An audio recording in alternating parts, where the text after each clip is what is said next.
پاک سعودی دفاعی معاہدہ اسرائیل کے سب سے بڑے اخبار دی یروشلم پوسٹ نے سعودی عرب اور پاکستان کے درمیان 17 ستمبر 2025 کو ریاض میں ہونے والے اسٹریٹجک باہمی دفاعی معاہدے کو اسرائیل اور بھارت کے لیے تصویراتی چیلنج قرار دے دیا. تاہم پاکستان کے نزدیک یہ دہائیوں پر محیط تعاون کو باضابطہ شکل دینے کا تسلسل ہے.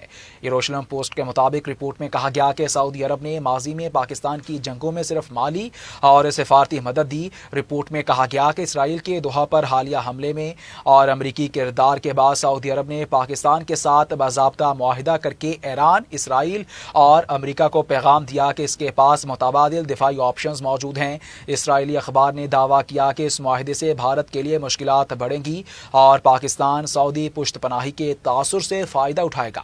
اپریل 2025 کے پہلگام واقعے کے بعد بھارت نے سنتاس معاہدہ معطل کر دیا تھا اور آپریشن سندور شروع کیا تھا. یہ موقف پاکستان کے دفاعی تعلقات کو براہ راست بھارت مخالف زاویے سے جوڑنے کی کوشش ہے.